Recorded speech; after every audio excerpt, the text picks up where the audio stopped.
life.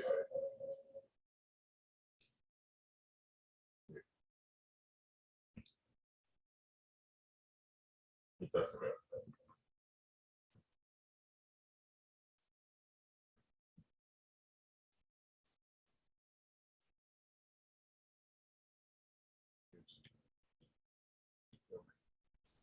Life.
Increase in many ways, and the quality of that influence continues to be problematic.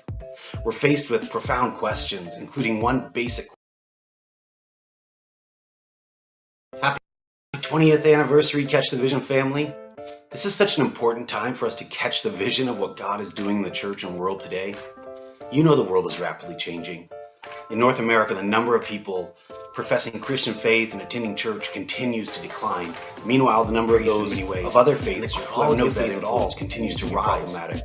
Christianity is faced with profound questions, including one basic decrease in many ways, and the quality of that influence continues to be problematic. The 20th anniversary Catch the Vision family, including one. This is such an important time for us to catch the vision of what God is doing in the church and world today.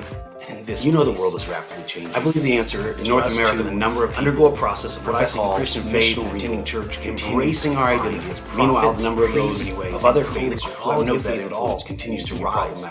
Christianity is faced with profound questions, including one basic decrease in many ways, and the quality of that influence continues to be problematic. The 20th anniversary Catch the Vision family, including one. This is such an important time for us to catch the vision of what God is doing in the church and world today.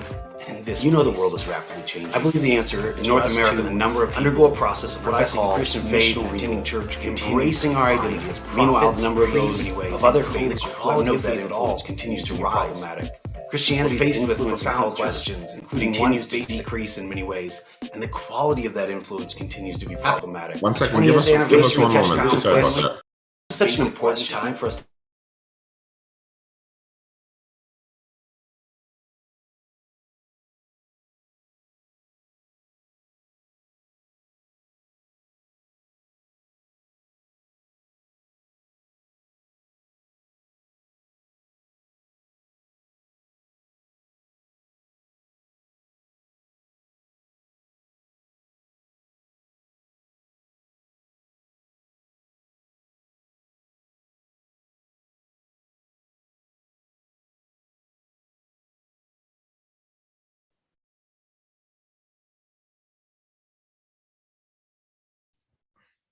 Okay, sorry about that.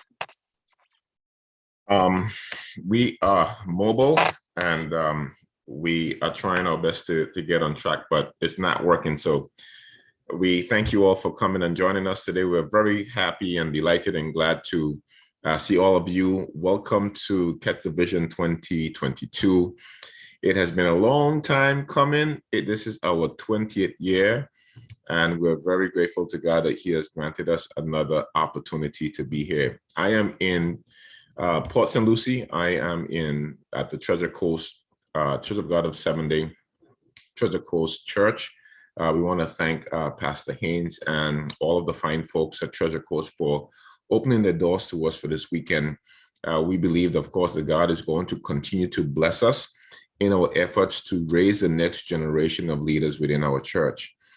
We know for sure that even as we look at all of the stats, as we look at all of the research, we know a couple of things. That number one, young people are not continuing to stay a long time in church or have a connection with the local congregation, even after they go off to college.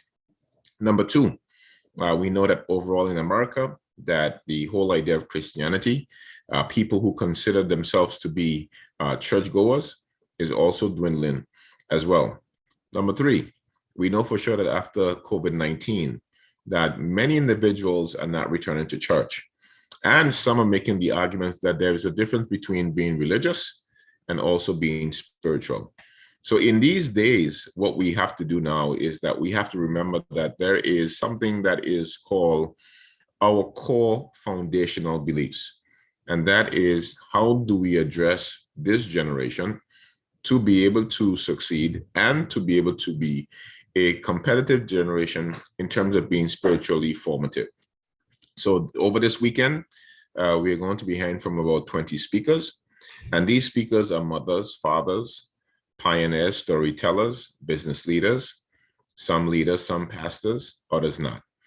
And the idea is to share our experiences together to be able to, again, to build a strong future for our church. And the thing is that, our church, if we don't continue to work very diligently to really encourage, equip, and enhance this next generation, we're not sure exactly what we're going to look like in the next 20 or even 30 years. So this weekend, we have gathered together again to be able to be a blessing to our local congregations. And we're really, again, grateful for all of you for joining us this evening. Father, we thank you, we bless you, we honor you today, and we give you thanks in all that we do, as we say thanks in your name. Amen. So tonight is a veteran of Catch the Vision 2022. As a matter of fact, Devon Blackwood, when I just moved from the Virgin Islands to New York City, we met together and we were working with the pastors at that time in New York City, dealing with trying to have a great idea. Devon, the idea was, how do we get Churches of God 7-day to work together? That was in 2000 and 2001. Could you believe that? That was 22 years ago. That just a young man like myself, you took me under your wings, and we were really working in the Northeast region to bring the major churches together. We're talking about churches from Canada. I remember Bishop Origi, who passed away, God bless him. We had Pastor McCullum and the Pastor Rainford Palmer, Pastor Johnson, Pastor Burrows, who passed away. You had all of Bishop Dekai. You had all of these pastors within the Northeast who was pledging to work together. And both Devon and myself was the secretaries at that time, taking notes and really working to have that happen. And we didn't know 22 years later, we will be back on this stage. Dr. King said something that is so amazing. He said that longevity have its place. And I think that when you're building something, is different from when you just come into something. This is not something new. We have been at this for 20 years, and we will continue to be at this, because the future of our church really rests on what we do as leaders, because we know that the generation before us gave us everything that they have. They poured everything into us, and we have to do this very same for this next generation. So I am so delighted to have one of our legacy members, Devon Blackwood, who have been with us at every Catch the Vision conference due to COVID-19 and some changes. Devon Blackwood and also Israel Steinman is not able to be with us in Port St. Lucie, Florida, but their heart is surely in Port St. Lucie. So Devon Blackwood, Dr. Blackwood, we thank you so much for your work during COVID-19, working at Johns Hopkins University. And you all know that Johns Hopkins University led the world in keeping track of every COVID death in the country. And at the forefront of this was our very own Devon Blackwood.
Good evening. Can you hear me? Yes, I can. Yes, we're hearing you now. Oh, okay, thank you. Perhaps we were frozen. Thank you very much. God bless you to the awesome Dr. Guilford Monrose and his lovely wife and family, Dr. Danny Way, Dr. Mary, and to all the awesome speakers and pastors and friends of Catch the Vision. I can't believe how fast the time has gone since we first started on this awesome journey. God have taken us from a mighty long way. I am simply honored to be one of those who will be leading out the conference this evening. Truly regret that I'm not able to be there in person, but as Dr. Monroe said, I am there in heart and spirit.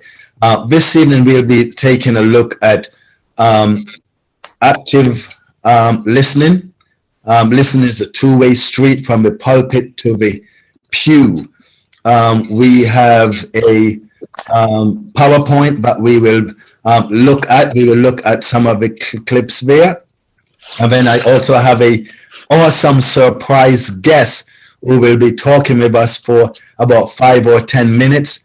I am conscientious of the time, so we're going to move as quickly as possible. Please send me an email or give me a call or so if you do have further questions. I'll make sure that you have my email address.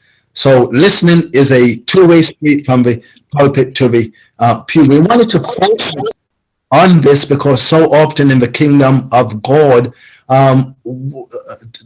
we struggle and battle with active listening. I was reading an article in Ministry Today where tons of pastors, but also congregants, spoke about how so much disruption, conflict, issues, problematic areas and struggles within the kingdom of God, within their local church body, where problems disrupt because they're actually not listening to each other.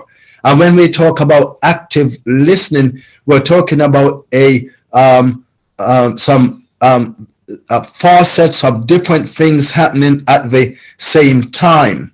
For one thing, we know that active listening is not just hearing sounds, but it's actually being able to register, interpret, analyze, digest, accept, and be receptive to what someone is actually conveying. We're looking at body language.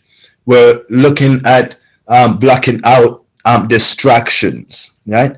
We're looking at setting aside biases, and we're looking at empathetic listening, where we're actually in tune to actually what the person is saying.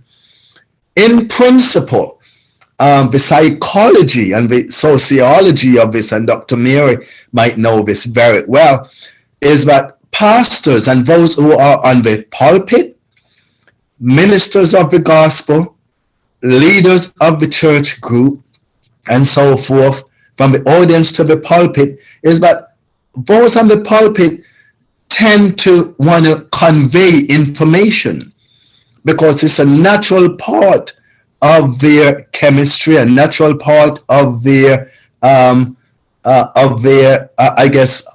governance when they want to preach and teach and so forth, right? They want to orate and give a lot of information to us. You know, these are preachers of the gospel and they're teachers and so forth. Those of us in the audience, we're the ones who's actually listening to the information. So we get a lot of listening and information being given to us when it comes from the pulpit to the pew, because that's what preachers do. You yourself might be able to analyze within your own church body, or you who are leaders or so, you're on the pulpit. Your role is to be the head of the church and to govern in authority and so forth. You're always providing information. How often do you actually become an active listener, where you're actually not conveying information, but you're actually taking in information from the audience? And that is why from the pulpit to the pew is critical, because listening is a two-way street. Surveys by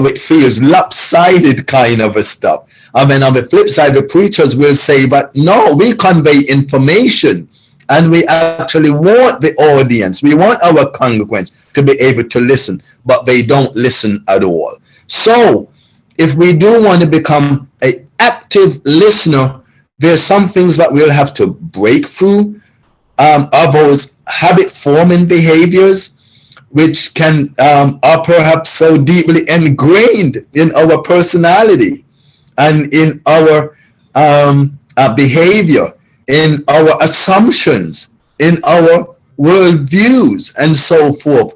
we've developed these habits so long where we're interrupting conversations, where we're giving advice when advice really is not even warranted, when folks might just need, just say, listening ears. We might become too analytical. We might jump to conclusion and make judgment calls. We might even finish people's sentences. I know a lot of times I'm talking to people. I may sort of like run ahead and finish my sentence. And I'm like, wait a minute. I wasn't even thinking, but that wasn't even in my head. I may sort of like finish your sentence because they're engulfed in the conversation, but they're not actually actively listening. They're interrupting and sort of they're interpreting, and they actually finish your sentence when that's not even what you intended to say. So active listening is a art. It is a art and a skill set, but have to be created through real organizational, ardent practice, right? We've got to really just practice and really see if you are an active listener, not just in the church setting, but in our regular lives. I'll tell you how you will know that you are an active listener. It is when you are on the conversation, on the phone, and you are quiet, and you're taking in all the information, and you're not trying to jump to conclusion with what you want to say, but you're in the here and now kind of a stuff, and your presence is there, your body language is there, and you're actively hearing what the person is actually saying, and they say, are you still there? Are you, hey, are you on the line? And you're like, yes, I'm right here. And sometimes they'll even say, repeat exactly what I said, because you must have drifted off to sleep, or maybe you were daydreaming or something of the sort, and you can repeat word for word. And then they're astonished. That's really when you know, but there is active, but you have active listening. So let me share this slide real quickly, and we will also have some time for question and answers. Bear with me here. Okay, this is right there. I'm gonna share this. Oops. Okay, 1 second.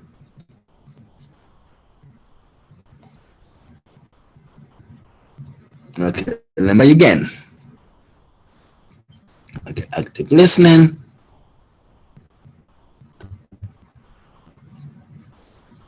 Okay, share. We cheering you on, Devon. We cheering you on. Okay, thank you so much, good sir. I wanna, let me see, thank you. Okay, this is this. Here it is right here, and share is right here. Okay, tell me if you got it. Did you get it? Not yet. Oh, you got it? No. All right. Go Okay. Bottom of the Let screen. me start one more time. Yeah, because I see share is right here. Yeah, hit it. Let's see. Okay, all right. Well, if we don't, okay, let me see. All right, that's fine. Okay, I'll just, that's fine. Let me help you out. I'll probably pull it up on my computer and let's see. Okay. Okay, great. Because I keep hitting files can only be shared from Google Drive. Okay.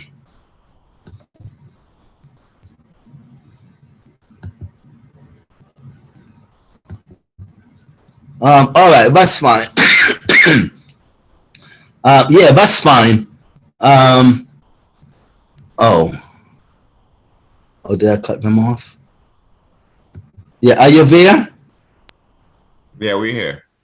Okay, all right, because I can't see you. Okay, all right, that's fine. Okay. So I'll pull up my slides a little bit. So the ability to listen effectively does not only mean using the ear. It is not merely about the ear. It is a skill that involves a great deal of concentration, understanding the language, and eye contact. Right. So all of these are qualities for good listeners. In fact, many surveys have said that those on the pulpit, those who are leaders within a church setting, within a organization, and so forth, for pastors and leaders who are active listeners to their members, retention is just absolutely great, because the congregants feel understood. They feel appreciated. They feel that they're actually cared for, and that the pulpit, those on the pulpit, have actually taken time to address their concerns and so forth. So what are some hindrances to active listening? Bias is one thing, right? Bias is a huge thing. When there's bias, let's say in every organization, including the secular world, we work with folks who might have personality disorder. They might not be very nice. They might be vindictive and have all sorts of ideology which is not measurable or congruent with the organizational visions. They're not very high on the likability scale, right? They're not very high on the likability scale. Sometimes in churches it's like that. I mean, we can be very honest. Pastors and preachers and the audience have always spoken about that. But if there are folks within our church setting who are disruptive, who create problems, who have personality and mood issues, and temperamental attitude, and one day they're up and they like you, but the next day they curse you and they create rifts and isms and schism in the body, they're not very well liked. And those on the pulpit creates this wall, this mental and emotional block, that I really don't like Deacon Brown very much. And I don't really care for his wife either, because she's just like him. They create problems in the church. But what if they have a brilliant idea? Or what if they're going through grief and loss issues and they need the pastoral alliance to actually sit and actively listen to what they're going through without bias, without thinking about this is a person who has created and wreaked havoc in the church and so forth. Like, how do you actively listen to them when they actually need a listening ear? When there's chaos in their life, and you as a leader, you've got to listen from the pulpit to folks in the pew who has created a whirlwind of trouble. Pastors and leaders say that is a great struggle, because the humanistic part of them is like, I hardly even want to even help this person who creates havoc. But you've got to actively listen. You've got to put aside bias. Secondly, you've got to put aside power tripping.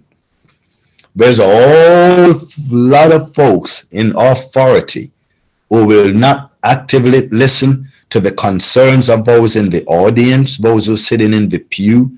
It doesn't matter what's going on. They won't be receptive to listen when they have a concern, or when they have ideas or a new vision or a new statement pertaining to the work or so forth. It's power tripping.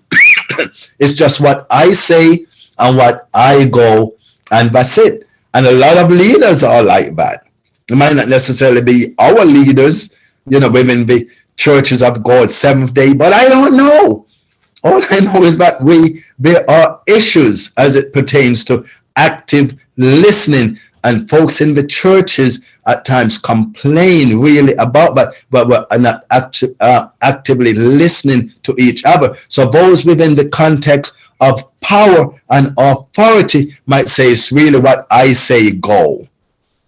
It's what I say go, and that's it. If I say the wall is to be blue, the wall is going to be blue. And if I say the carpet is going to be brown, it's going to be brown. It doesn't matter what you're saying. Thirdly, it is honing in on the skills as it relates to active listening and all the other traits, body language, not interrupting, not advising, not analyzing, not interpreting, and so forth, to the ability to enlarge the conversation, the ability to have empathy with what the person is saying, especially when there's adverse conditions in their life like sadness, depression, and so forth, without judgment.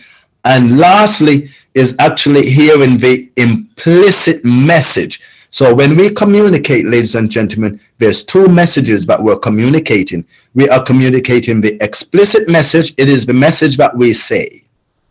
But the implicit message is the message that lies below the surface. It is the one that is not verbalized. Our ability to actively listen, to actually hear what the person is saying, really, really takes a creative skill. It is the implicit message to enlarge the conversation and to sort of like actually get it right. I think with all practicality, but anyone who wants to serve in the pulpit, they want to serve their church, they want to be a part of ministry, they want to be a leader. But Counseling 101, I think, is pivotal. If you haven't enrolled in Counseling 101, I strongly suggest that it becomes a part of your forte. Because with the emotionality and the social woes of what the church is facing these days, we have men and women, parishioners who are being diagnosed with mental health conditions. We've got to find a way to actively listen when they say that they're depressed, when they feel like they don't want to be a part of the church, when they feel insecure, when they feel that they're hurt or wounded or bruised, whatever it is, even if we disagree, because there are folks who are thin-skinned within the church. They will say that, I went down to the lunch line and Sister Brown, she didn't give me the lemonade in the glass. She gave it to me in the plastic cup, but gave everybody else in the glass. You got lemonade. Let's sort of kind of like move on from that. But some folks are very sensitive, and it's very easy when you're on the pulpit to say, Jesus, Lord, have mercy. Here you go again. You're whining about lemonade in a plastic cup because everybody else got it in a glass. Get a grip. But our response when we're not actively listening, but this person might be saying, I feel insecure. I feel insulted. I'm a good, great tithe payer, and I feel belittled. I didn't feel well about, but we've got to actively listen to their pain and their hurt, rather than just shove it off, be dismissive, be evasive, be coy and aloof about that. No, we've got to really pay attention when men and women in the pew talk about their emotionality, when they talk about feelings of hurt, when they talk about emotional distress and disturbance. Even if it doesn't make sense to us, we can have to be very, very careful. But we're actually saying, let's have a conversation. Let's actively listen to what it is that you're saying. Even if we disagree, right? We have to be able to do that. So those are the things. So one, effective listening, we've got to ask questions, right? We definitely want to ask questions. We've got to focus on the body language of the speaker, right? So we've got to be attentive. We've got to be in tune.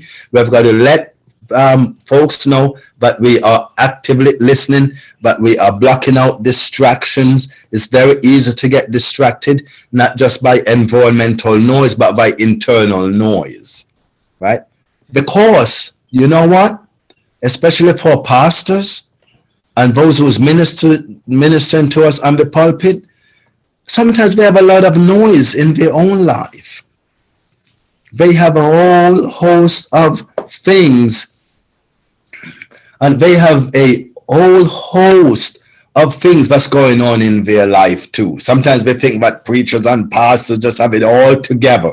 They're just kings and queens, and Pastor John and his beautiful First Lady wife Mary, but everything is just lovely and bed of roses, and we're just happy all the time and holding hands and so on. No. Often leaders have a whole lot of noise within their own souls and within their own hearts. They hurt emotionally too. The burden of the church is on them, but the burden of running a family and a community and the responsibility of the work falls on their shoulder. We don't know what goes on behind closed doors. And we have a lot of noise too. So we are always in demand. They are always in great demand. I have a problem, run to my rescue. I broke my leg, run to my rescue. I need to talk, run to my rescue. They can get burnout too. And we've got to be in tune to say, it is so hard for me to listen right at this moment. I have a whole lot of noise within my own soul that's going on. I don't feel very well. I feel overly stressed. There's things going on in my home life. I'm not having a very healthy relationship right now. My kids are acting up. I feel insecure. I feel afraid. I feel inadequate. All of these feelings are feelings of those within the pulpit, right? So it's easy to think that, the ministry only belongs to those in the pew, and it's just all about my needs and my needs. But no, we've got to find a way too to actively listen to our leaders, to those on the pulpit, to say, Pastor, hey, this is your minute. I just want to just actively listen. You can just ventilate, you can just share, you can open up. How often do we do that? How often do we really take care of our shepherd and allow them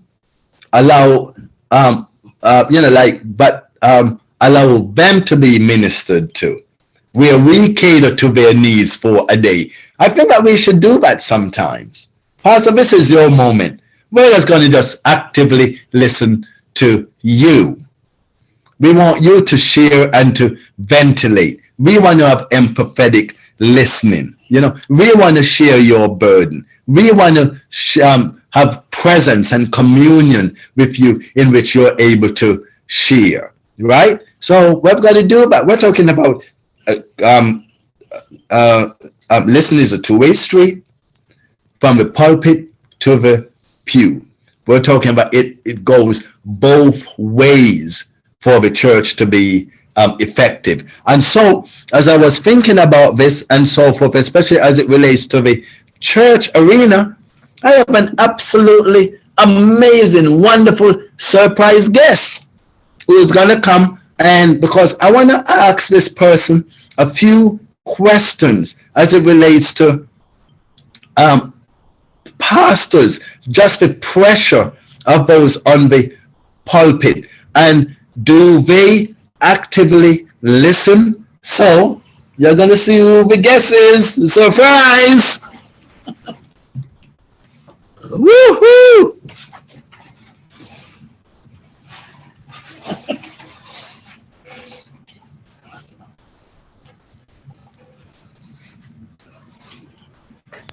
Hey, Mother Blackwood. Hi, son. How are you? How are you? We're doing good, Pastor. How are you? I'm doing good. And God bless everybody on the platform tonight. God bless you all. That's it. You know, Devon, he has done so good with this. And it was just no need for me to come on board. But I'm glad to see you, son. And see you again, Pastor. Blessings to you. It is a lot of my children on board. I'm sure. Here is Pastor Ray. Hi, baby. Yeah. God bless everybody. I hope that you will accomplish what you set out to accomplish this weekend. I wish we could be there. It's really not so passable, but we have a death at our church as well, and the funeral coming up. So, but tonight I am glad that I could at least begin this journey with you. You have been listening to this. This is such a very hard place to be. Nobody likes to listen, I think. The Lord commend us if we can listen. It's always, quick to hear and slow to speak. And it's hard. Sometimes it's hard to get your message across when there are a lot of noise. And it's also hard, sometimes to notice that people really are listening to you. But I don't like to be in a hurry. And when there is a need to listen, I don't quickly give an answer at that time. I will take away your concern, and I will tell you I'll speak with you in private. I will tell you I will get back to you, or I just don't answer at that time. But I am listening. I am listening. And it's amazing that sometimes I go away and I think on these things. And when it's time to answer, I can give you an answer according to the word of the Lord. And then a lot of time people say, well, Pastor Ramensi, how did you, I thought you weren't listening. But yes, I was listening all the time. Pastors many times think that we have the answer.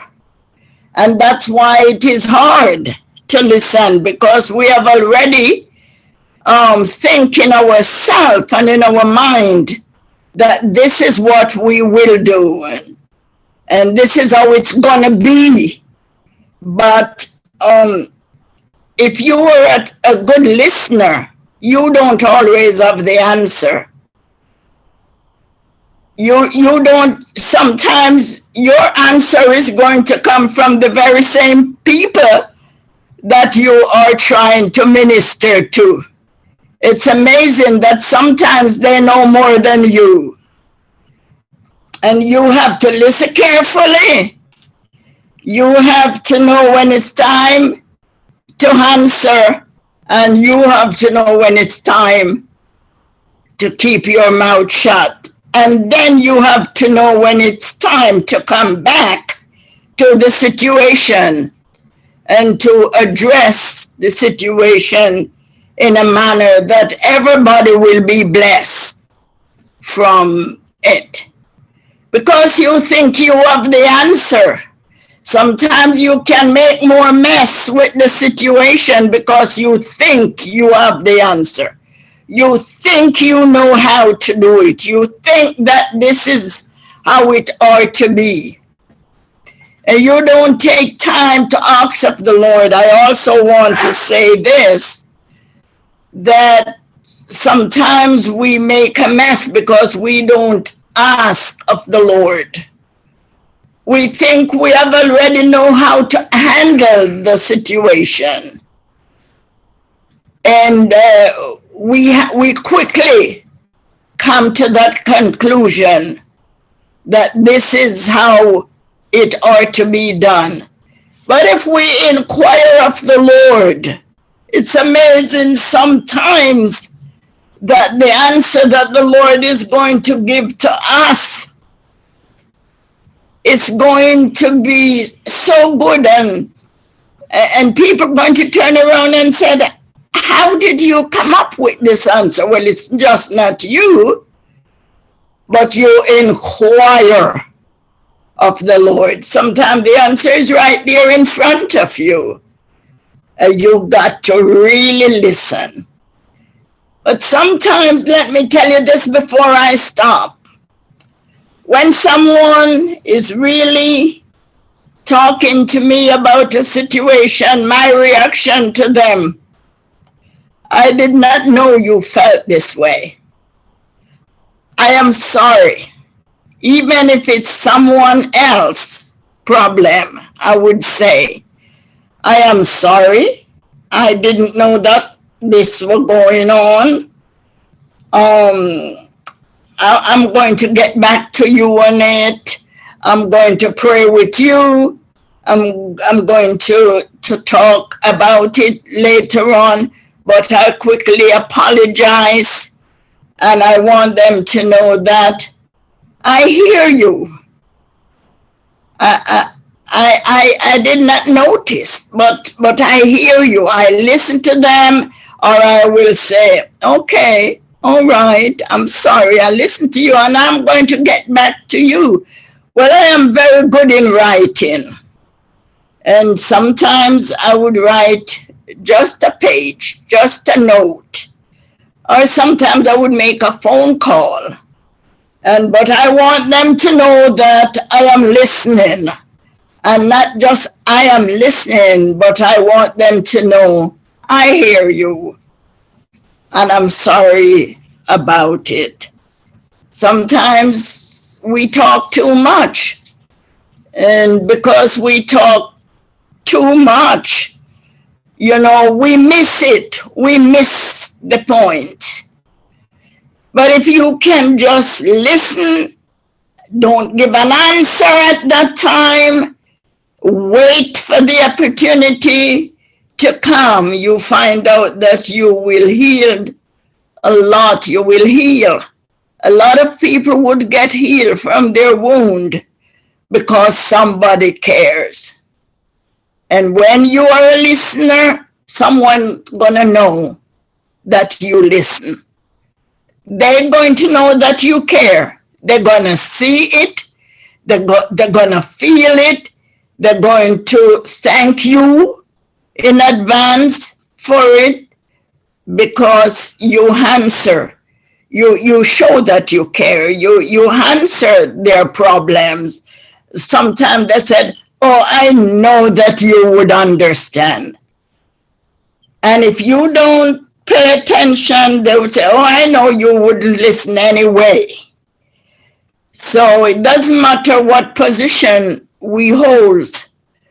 The Lord, let us ask God for that gift, to be a good listener, and to listen, and to hear, and to see where the people are, and to be able to help them over that edge. Sometimes just that one word, that soft words that turn away wrath, and thus that grievous word that send the wounded person a little further.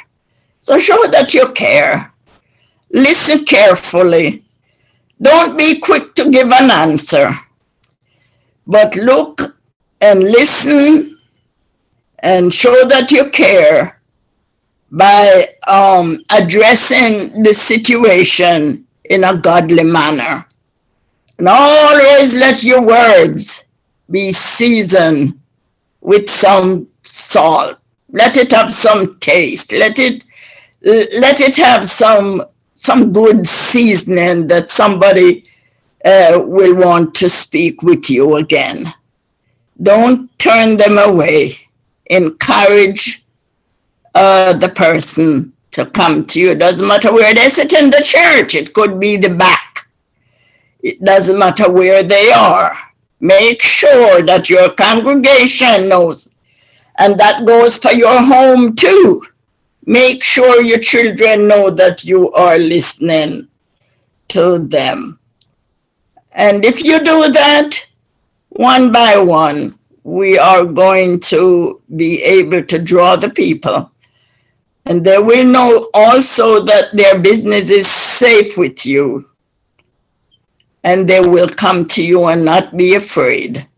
And they will know that you're listening to them. The Lord bless you. I wish I was there tonight, but I'm not there. So the Lord bless you down in sunny Florida, and have a good conference.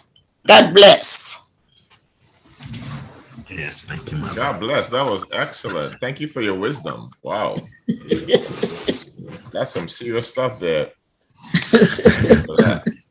Yes, thank you so much, Mom. Thank you. God bless you. So it's 8 o'clock. So I'll just like to summarize here real quickly. We have the slides, the PowerPoint. We're just having a little difficulty here, but we do have it. And Dr. Daniel, Dr.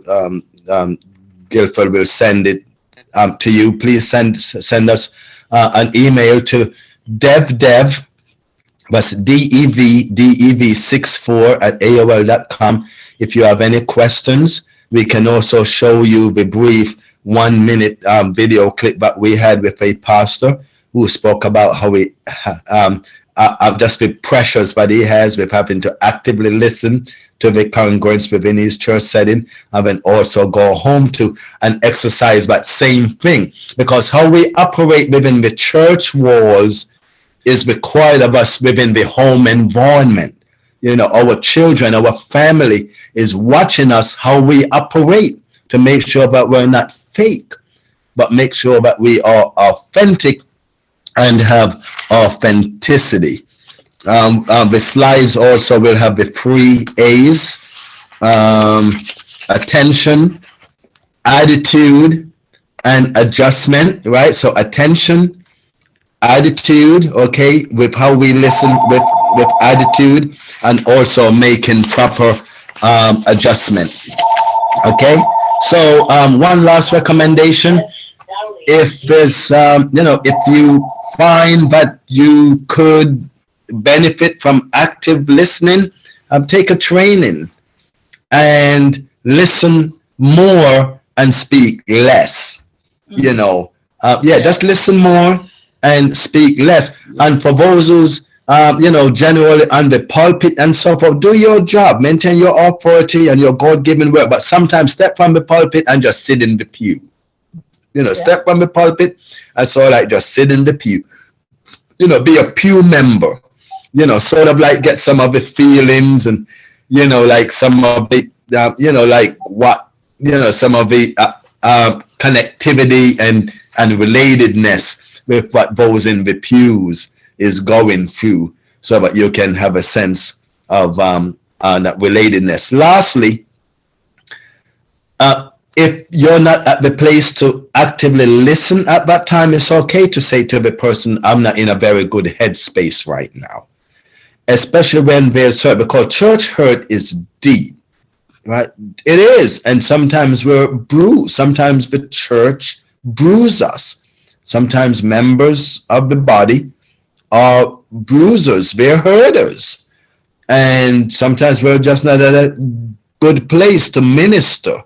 We're wounded and we're bruised, and it's okay to say I'm not in a very good headspace right now. Emotionally, I'm just not there.